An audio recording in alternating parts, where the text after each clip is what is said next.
Question number 5 में लिखा है the average of 24 numbers is 56. The average of the first 10 numbers is 71.7 and that of the next 11 numbers is 42. The next 3 numbers is 22 मतलब second 22 second number यानी कि 22वां number, 23वां number और 24वां number are in the ratio 1/2:1/3:1/5 What is the average of 22nd and 24th numbers? Question आपसे कह रहा है, बिल्कुल सिंपल क्वेश्चन है। क्वेश्चन आपसे कह रहा है कि 24 संख्याओं का औसत 56 है। बहुत ही सिंपल क्वेश्चन है। पहली 10 संख्याओं का औसत 71.7 है और अगली 11 संख्याओं का औसत 42 है। अगली 3 संख्याएं अर्थात 22, 23 और 24 भी जो है वो 1/2 अनुपात 1/3 अनुपात 5/12 के अनुपात में है। तो 22वीं और 24वीं संख्याओं का औसत क्या है वो आपको निकालना है। मतलब अगर आपने 22वीं संख्या निकाल ली और 24वीं संख्या निकाल ली तो उनका योग करके 2 से भाग लगा दीजिए तो उनका औसत आ जाएगा। ठीक है ना, उनका औसत आ जाएगा। तो चलिए सबसे पहले हम क्या करेंगे, इसको करेंगे कॉन्सेप्ट से, फिर आपको इसका ट्रेडिशनल तरीका भी बता देंगे जिसको कॉन्सेप्ट क्लियर ना हो। तो सबसे पहले या फिर ट्रेडिशनल से देख लीजिए, फिर हम कॉन्सेप्ट बता देते हैं आपको। तो देखिए सबसे पहले हम ट्रेडिशनल से यानी कि फर्स्ट मेथड आपके लिए बता रहे हैं। तो पहला मेथड आपका इसमें क्या रहेगा, देखिए पहला हम ट्रेडिशनल मेथड से कर रहे हैं। तो फर्स्ट मेथड आपको समझना है, यहाँ पर क्या दिया है, 24 संख्याओं का औसत कितना है, 56 है। तो 24 तो संख्याएं, नंबर्स कितने हैं, तो अगर हम नंबर्स की बात करें तो कितने नंबर्स हैं, तो आप कहेंगे सर 24। 24 संख्याओं का एवरेज कितना है, एवरेज की अगर हम बात करें 24 संख्याओं का औसत कितना है, तो आप कहेंगे सर 56 है। तो बताइए 24 संख्याओं का कुल कितना होगा, टोटल कितना होगा, 24 संख्याओं का टोटल कितना होगा। तो आपको पता है कि नंबर्स को यदि एवरेज से मल्टीप्लाई कर दीजिए तो टोटल आ जाता है। तो क्या आ जाता है, टोटल आ जाता है। तो 24 × 56 आपको करना है। तो सबसे पहले आप 24 × 56 करिए, कितना होगा।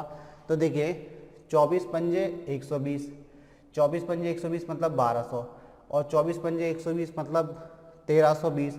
1320 में आप 24 जोड़ देंगे, 1320 में 24 जोड़ेंगे तो कितना हो जाएगा, 1320 में आप 24 जोड़ेंगे तो 1320 में आपने 24 जोड़ा तो 44, 1344। तो ये आपका 1344 आ गया।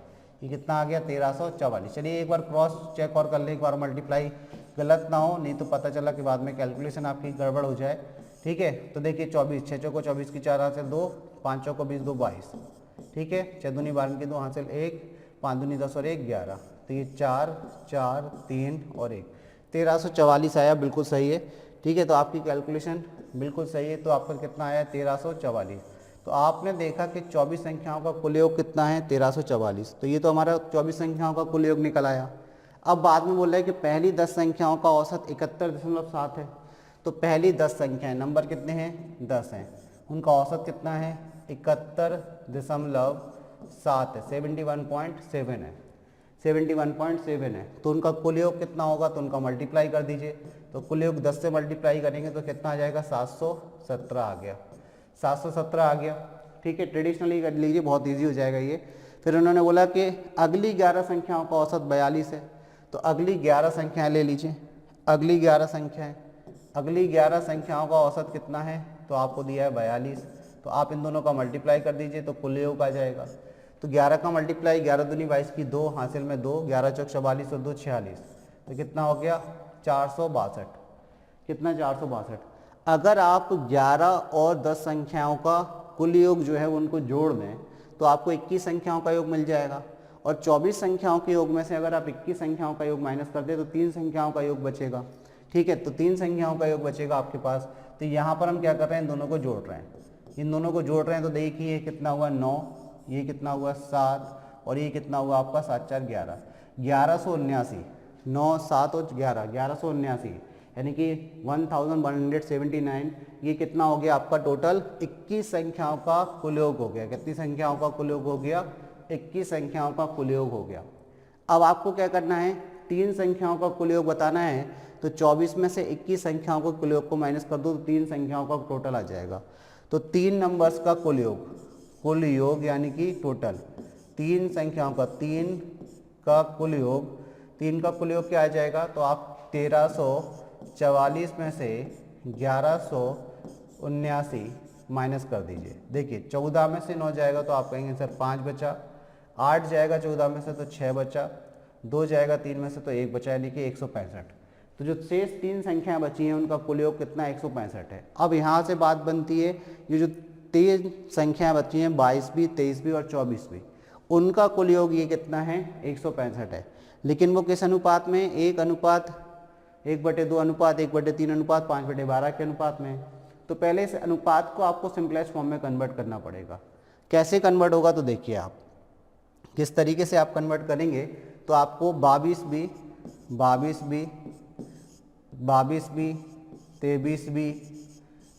भी और 24 भी, इन संख्याओं का अनुपात कितना दिया है, तो ये आपको अनुपात दिया है 1/2 अनुपात 1/3 अनुपात 5/12।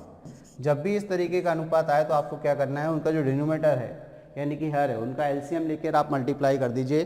तो 2, 3 और 12 का एलसीएम 12 आ रहा है, 12 से इसमें मल्टीप्लाई कर दीजिए। तो 2 से ये कटेगा 6 बार, तो 6 अनुपात, 3 से कटेगा कितने बार, तो आप कहेंगे सर 4 बार, तो 6 अनुपात 4 अनुपात, 12 से कटेगा 1 बार तो 5 हो गया, यानी कि 6 अनुपात 4 अनुपात 5। तो हम ये कह सकते हैं कि जो संख्याएं हैं 22 भी, 23 भी और 24 भी, वो 6, 4 और 5 के अनुपात में है। तो उनका टोटल योग कितना होगा, 6, 4, 10 और 5, 15। उनका कुल योग कितना होगा 15, लेकिन हमें कितना दिया 165। तो यानी कि 15 यूनिट की वैल्यू कितनी, 165 के बराबर। तो आप कहेंगे सर 15 एकम 15, कितना बचेगा भाई 1, तो 15 एकम 15। तो आपने देखा कि आपके पास 1 यूनिट की वैल्यू कितनी आ गई, आपने देखा हमारे पास 1 यूनिट की वैल्यू 11 आ गई। लेकिन आपसे पूछा क्या गया, आपसे पूछा गया 22वीं और 24वीं संख्या का औसत। तो 22वीं संख्या 6 है और 24वीं संख्या 5 है, मतलब 11 यूनिट। 6 और 5 कितनी हो गई, तो आप 22वीं और 24 पर थोड़ा सा गौर फरमाएं, यानी कि 6 और 5 टोटल कितनी हुई 11 यूनिट। तो आपको 11 यूनिट की वैल्यू निकालनी है, कुल योग निकालना है। उनका कुल योग निकालने के लिए दोनों तरफ 11 से मल्टीप्लाई कर देंगे। 11 से मल्टीप्लाई करेंगे मतलब 121 आ गया, ये 22वीं और 24वीं संख्या का कुल योग आ गया। तो उनका औसत क्या होगा, 2 से भाग लगा दीजिए। 2 से भाग लगाया तो आप कहेंगे सर ये हो जाएगा 2 चिंग 12 भागना स्टम 0, 2 5 10, यानी कि 60.5, 60.5 ये आपका आंसर हो जाएगा। किस ऑप्शन में आपको दिया है, तो आप भाई ऑप्शन देख लीजिए, ऑप्शन डी में दिया है, तो ऑप्शन डी आपका आंसर है। एक तरीका ये है, अपने आपको बताइए ट्रेडिशनली अप्रोच है, तो आप इस तरीके से जा सकते हैं। ठीक है, चलिए दूसरा तरीका समझ ही लीजिए। जब क्वेश्चन को कर ही रहे हैं तो अगर दूसरा तरीका और आपको क्लियर हो जाए तो और अच्छी बात है। तो देखिए नेक्स्ट क्वेश्चन तरीका देखते हैं इसका करने का, कि दूसरा तरीका क्या रहेगा। तो सबसे पहले तो आपको ये देखना है कि 24 संख्याओं का आपको औसत दिया था। कितनी संख्याएं थी टोटल, 24, और उनका औसत कितना दिया था 56। तो हमारे पास सबसे पहले दिया था कि 24 संख्याएं जो हैं उनका औसत कितना है 56 है। टोटल 24 संख्या औसत 56 है। उसमें से शुरुआती 10 का औसत कितना दिया था, तो ये आपको 71.7 दिया था। बाद की 11 संख्याओं का औसत कितना दिया था, तो ये आपको शायद कितना दिया हुआ था, ये आपको दिया था 42। ये आपको कितना दिया था 42, तो ये आपको 42 दिया। ठीक है, अब आपको संख्याओं का अनुपात दिया था, यानी कि 22 भी और 23 भी 22, यानी कि 22। यहाँ पर लिख लीजिए, नहीं तो आपको क्लियर नहीं होगा, नहीं तो आप कहेंगे 22, 23, 24 का अनुपात है ये, क्योंकि हमें पता है आप कितने होशियार हैं। तो ये 22 भी और 23 भी, 22 भी 23 भी और 24 भी, और 24वीं संख्या का जो अनुपात था वो आपने देखिए कन्वर्ट कर लिया, वो कन्वर्ट वाला लिख लीजिए, क्योंकि आपको कन्वर्ट तो करना ही पड़ेगा उसको। तो वो आपका कितना आया था 6, 4, 5 आया था, मतलब ये कन्वर्सेशन तो आपको करना पड़ेगा, इस अनुपात को आपको इस रूप में लिखना पड़ेगा जिससे ईजी हो जाएगा। तो 6, 4, 5, तो ये अनुपात आपका कितना आ गया था 6:4:5 का अनुपात आ गया था। ठीक है, ये 22 भी 23 भी और 24 भी संख्या का अनुपात कितना आ गया 6, 4 और 5 आ गया। ठीक, यहाँ तक बात क्लियर होगी। अब देखिए हम जो कॉन्सेप्ट है उस कॉन्सेप्ट से इस क्वेश्चन को कैसे सॉल्व करेंगे। तो आप देखिए इन्होंने बोला कि 24 संख्याओं का औसत 56 है। अब औसत का मतलब होता है औसत हर एक वैल्यू को इक्वेट कर देता है। मतलब क्या है कि अगर हमने बोला कि 24 संख्याओं का औसत 56 है, तो इसका मतलब ये है कि 24 में से प्रत्येक संख्या 56 के बराबर है। हर एक संख्या किसके बराबर है 56 के बराबर है, 56 के बराबर है। लेकिन उन्होंने बोला कि पहली 10 संख्याओं का औसत जो है वो 71.7 है, मतलब पहली 10 संख्याएं में से हर एक संख्या 71.7 के बराबर है। और बोल रहे हैं कि अगली 11 संख्याओं का औसत 42 है, यानी कि अगली जो 11 संख्याएं हैं उनमें से हर एक संख्या किसकी 42 के बराबर है। तो अब इन्होंने बोला है कि 22वीं और 24वीं संख्या का औसत ज्ञात करें। तो आपको 22वीं और 24वीं संख्या निकालनी पड़ेगी, तब आप औसत ज्ञात कर पाएंगे। तो कॉन्सेप्ट से आप कैसे करेंगे, इन्होंने अगर सभी संख्याओं का औसत 56 बोला है तो इसका मतलब क्या है कि 24 में से हर एक संख्या को आपको 56 एज्यूम करना है, मानना है। लेकिन इन्होंने बोला है कि प्रथम 10 71.7 औसत है उनका। तो अब आप बताइए 71.7 56 से कितना ज़्यादा है। तो आप कहेंगे सर 71.7 56 से कितना ज़्यादा है, आप इनका डिफरेंस देखिए।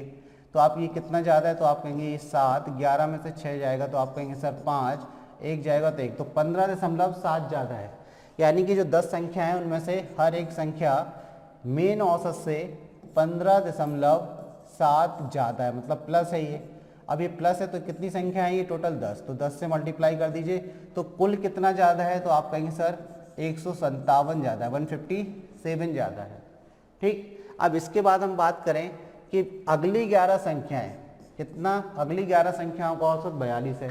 तो ये 56 से कितना कम है, तो ये 56 से कितना कम है 42, तो आप कहेंगे सर ये 4 यानी कि 14 कम है। अब अगर ये 14 कम है, अरे यानी कि 11 में से हर एक संख्या कितनी 14 कम है, तो 11 से मल्टीप्लाई कर दीजिए। तो आप कहेंगे सर 11 चौक 44 की 4, हासिल में 4, 11 एकम 11 और 4 15, यानी कि 154। तो ये कम है, तो यहाँ पर इसके लिए क्या दिखाएंगे हम, माइनस। तो इसके लिए क्या दिखाना है आपको, माइनस।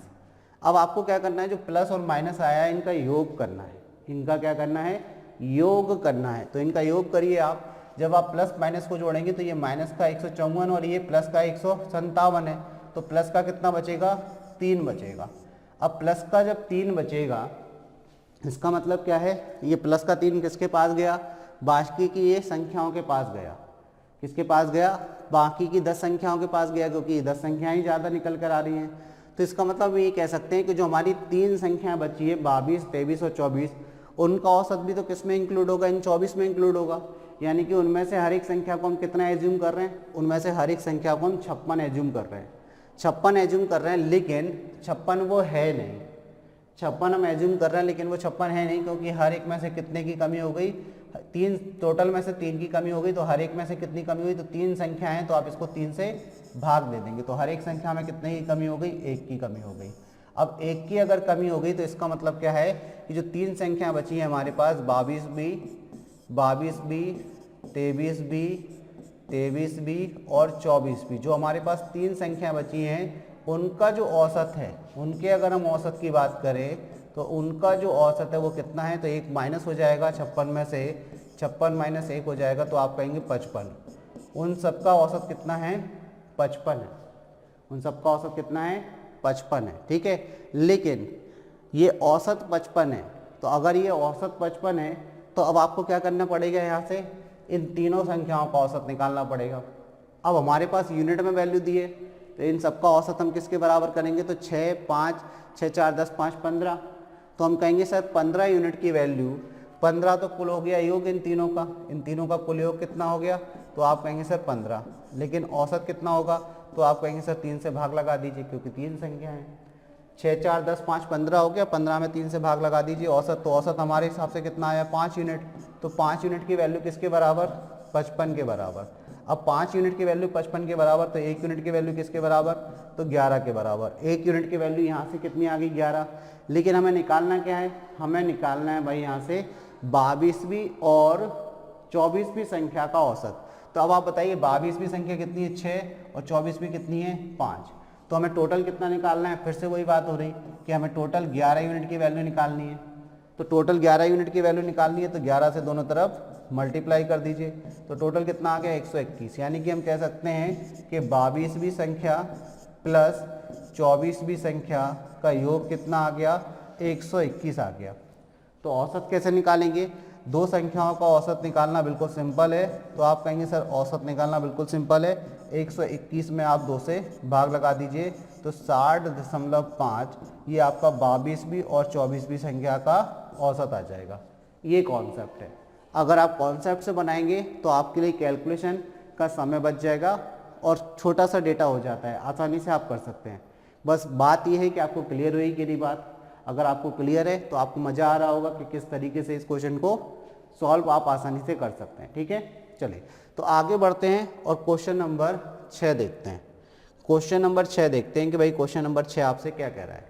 यहाँ लिखा है if 12 cos square theta minus 2 sine square theta plus 3 cos theta equal to 3 और theta is greater than 0 and less than 90 होना चाहिए। चलिए तो लेस देन 90 हो जाएगा, तो यहाँ 90 लिख लीजिएगा, less than 90 degree. What is the value of cosec theta plus sec theta upon tan theta plus cot theta. Question आपसे कह रहा है कि यदि 12 cos square theta minus 2 sine square theta plus 3 cos theta बराबर 3 है और जहाँ थीटा का मान 0 से बड़ा और 90 से छोटा है तो cosec theta plus sec theta upon tan theta plus cot theta का मान आपको बताना है क्या होगा। हमने आपसे बोला कि सबसे पहले आप कोई एक वैल्यू सेटिस्फाई करा लीजिए। अब थीटा की रेंज आपको क्या दे रहे हैं कि 0 से बड़ी है और 90 से छोटी है, तो मतलब थीटा की वैल्यू आप 30, 45 और 60 इन तीनों में से कोई एक रख के देख लीजिए। अगर आप इस तरीके से करेंगे तो थोड़ा क्वेश्चन आपके लिए ईजी हो जाएगा, लेकिन आपको वैल्यूज़ पता होना चाहिए तो आप मौखिक रूप से कर सकते हैं। अगर आप यहाँ पर 30 रखते हैं, देखिए अगर आप 30 रखते हैं थीटा की वैल्यू तो cos 30 का मान कितना होता है, √3/2 होता है। √3/2 मतलब 3/4 हो जाएगा, 4 × 12 3 × 9 हो जाएगा ये। ठीक है, और यहाँ आप रखेंगे 30 तो 30 का मान होता है 1/2। 1/2 का मतलब स्क्वायर, यानी कि यहाँ फाइनली 1/2 आएगा। यहाँ 1/2 आ गया और ये आपका कितना हो गया, तो 3/4 यानी कि ये 9 हो गया था, ये 9 हो गया और ये आपका कितना हो गया 1/2। cos 30 का मान फिर रखेंगे यहाँ पर, तो यहाँ √3 कितना हो जाएगा 2, तो यहाँ पर हो जाएगा 3√3/2। अब आप 3√3/2 है, ये 9 है और ये 1/2 यानी कि आधा है, तो कहीं भी आप कैलकुलेशन करें तो पॉइंट में वैल्यू आएगी आपको, यानी कि 3 नहीं मिल रहा। तो ये किस पे सेटिस्फाई नहीं हो रहा, 30 पर तो सेटिस्फाई नहीं हो रहा। तो हम 45 रख कर देखते हैं। अगर आप 45 रखेंगे तो साइन और कॉस दोनों के मान 45 पर समान होते हैं। तो साइन 45 का मान और कॉस 45 का मान 1/√2 होता है, यानी कि 1/√2 होता है। तो 1/√2 आप करेंगे तो ये कितना हो जाएगा 2, यानी कि ये 6 आ जाएगा। यहाँ पर आप करेंगे 1/√2 यानी कि ये स्क्वायर है तो ये 2 हो जाएगा, तो यहाँ पर 1 बचेगा, तो यहाँ 6 और यहाँ 1 बचेगा और यहाँ पर कितना 1/√2, तो ये 3/√2 हो जाएगा। अब समझ से यहाँ 3/√2 हो गया, यानी कि यह 6 में से तो एक चला जाएगा 5, लेकिन यहाँ 2 और जाना चाहिए था। तो कॉस की वैल्यू की बात कर रहे हैं, कॉस किसकी 45 की वैल्यू की बात कर रहे हैं तो वो भी 1/√2 ही होती है, तो यहाँ पर ये कैंसिल नहीं हो रही है। तो अब हमारे पास रह गया 60 का विकल्प। अब 60 रखते हैं, cos 60 का मान होता है 1/2। अब 1/2 आप रखेंगे तो 1/4 हो जाएगा, तो यहाँ 3 बचेगा। ठीक है, यहाँ आपका जो होता है √3/2, तो यानी कि 3/4 हो जाएगा, यानी कि 1/2 आ जाएगा। कितना हो जाएगा 3 कितना 4 हो जाएगा, यानी कि √3/2 हो जाएगा। 3/2 मतलब 1.5 हो जाएगा और ये आपका कितना हो गया था 3, तो 1.5 में से 3 गया तो आपका कितना 1.5 ही बचा। और यहाँ कितना हो जाएगा cos 60 का मान, तो आप कहेंगे सर 1/2, तो वहाँ भी कितना बचा 1.5 बचा, तो 1.5 और 1.5 3 हो जाएगा, यानी कि 60 पे सेटिस्फाई कर रहा है ये। किस पर 60 पर। तो अगर इतनी तेज़ी से आप कैलकुलेशन कर पाएँ, ये तो बहुत स्लो है, फिर भी अगर आप तेज़ी से कैलकुलेशन कर पाएँ तो आपके लिए वैल्यू सेटिस्फाई करना काफ़ी ईजी रहेगा। तो हमने देखा कि ये किस पर सेटिस्फाई हो रहा है 60 पर। तो चलिए एक बार आपको प्रूव करवा देते हैं। तो यहाँ पर वैल्यू क्या है 12 cos square theta, 12 cos square theta minus 2 sine square theta और plus 3 cos theta equal to में कितना दिया है 3 दिया हुआ है। तो हम कह रहे हैं कि भाई ये इक्वेशन थीटा के किस मान पर सेटिस्फाई होगी, तो हमने बोला कि भाई थीटा इक्वल टू आप 60 ले लीजिए। कितना ले लीजिए 60, क्योंकि थीटा की जो रेंज हमें दी है वो आपकी 0 से बड़ी और 90 से छोटी दी है। तो या तो आप 30, 45 और 60 में से कोई वैल्यू पुट कर सकते हैं। हमने 30 रख के देखा तो ये सेटिस्फाई नहीं हो रहा, फिर हमने 45 रख के देखा तो भी ये सेटिस्फाई नहीं हो रहा, 60 पे ये सेटिस्फाई हो रहा है। तो ये वो सेटिस्फाई आपको करके बता रहे हैं, देखिए किस तरीके से। ये हो जाएगा cos 60, cos कितना हो जाएगा 60, cos 60 का मान होता है 1/2, तो 1/2 का ये हो जाएगा होल स्क्वायर। ठीक है, माइनस 2 साइन स्क्वायर थीटा, तो साइन 60 का मान होता है √3/2, तो ये हो गया √3/2 का होल स्क्वायर प्लस 3। cos 60 का मान कितना होता है, तो आप कहेंगे सर 1/2 यानी कि 1/2 बराबर में कितना 3। तो अब आप देखिए कितना हो जाएगा 12 और ये कितना हो जाएगा 1/4 माइनस ये 2 इंटू कितना हो जाएगा 3/4 प्लस ये कितना हो जाएगा 3/2 बराबर में कितना 3। तो अब देखिए ये 4 से ये 3 बार कट गया, तो यहाँ पर बचा आपके पास 3 माइनस ये 2 से 2 बार कट गया। ठीक है, अब आप देखिए ये माइनस का 3/2 और ये प्लस का 3/2 बराबर में कितना 3। तो ये और ये कैंसिल, तो 3 बराबर 3 यानी कि सेटिस्फाई हो गया। तो थीटा बराबर 60 पर ही सेटिस्फाई हो गया। अब थीटा बराबर अगर 60 पर ही सेटिस्फाई हो गया तो हमें वैल्यू किसकी निकालनी है, cosec theta plus sec theta upon tan theta plus cot theta की वैल्यू निकालनी है। ठीक है, तो यहाँ पर बस केवल मान रखना है आपको और कुछ नहीं करना है, केवल आपको मान रखना है। वैल्यू हमें निकालनी है cosec theta plus sec theta plus sec theta upon में, तो आप कहेंगे सर टेन थीटा प्लस में कितना है कॉट थीटा। अब यहाँ पर मान आप रख सकते हैं, किस तरीके से मान रखेंगे, कॉसेक 60 थीटा बराबर 60 रखना है, तो कॉसेक 60 का मान कितना होता है, साइन 60 का बिल्कुल अपोजिट होता है। साइन 60 का मान √3/2 होता है, तो ये 2/√3 होता है। ये कितना होता है 2/√3, याद करने का तरीका है ये। ठीक है, प्लस सेक 60 के मान की बात करें तो कॉस 60 का मान कितना होता है 1/2 होता है। कॉस 60 का मान 1/2 होता है, तो सेक 60 का मान 2 होता है। अपॉन में टेन 60 का मान √3 होता है और कॉट का इसका अपोजिट यानी कि 1/√3 होता है। ठीक है, चलिए तो अब यहाँ पर ऊपर एलसीएम लेंगे, तो 2 + 2√3 और इस पूरे के अपॉन में कितना आएगा, इस पूरे के अपॉन में आएगा √3। ठीक है, और इसके अपॉन में कितना है, तो ये आप एलसीएम लेंगे तो ये आपका होगा 3 + 1 और इस पूरे के अपॉन में कितना, तो आप कहेंगे सर √3 से √3 कैंसिल हो जाएगा। ऊपर से आप 2 कॉमन ले लीजिए तो यहाँ बचेगा 1 + √3 और अपॉन में कितना है 4, तो ये 2 से 2 टाइम कैंसिल हो जाएगा, तो ये आपका आ जाएगा 1 + √3 अपॉन में कितना 2, तो 1 + √3 अपॉन में कितना 2, तो 1 + √3 अपॉन में कितना आ गया 2। तो ये आपका आंसर है, कहाँ दिया है, तो ऑप्शन सी दिया है 1 + √3 अपॉन में 2। तो ऑप्शन सी जो है वो आपका आंसर हो जाएगा। ऑप्शन सी क्या हो गया आपका आंसर। आई होप बात आपको समझ में आ गई किस तरीके से इस क्वेश्चन को बनाना है। सिंपल है, तो सबसे पहले आप वैल्यू सेटिस्फाई करके देखें, वैल्यू सेटिस्फाई कराएंगे तो आपके लिए आसान हो जाएगा। वरना ये क्वेश्चन अगर ट्रेडिशनल अप्रोच से करेंगे तो काफ़ी बड़ा होगा। आपको क्या करना पड़ेगा, ये साइन को कॉस में बदलना पड़ेगा, एक आपकी क्वाड्रेटिक इक्वेशन बनेगी, वहाँ से फिर आप साइन का मान निकालेंगे, वहाँ से कंपेयर करने पर फाइनली आपको थीटा का मान 60 ही मिलेगा। ठीक है ना, चलिए।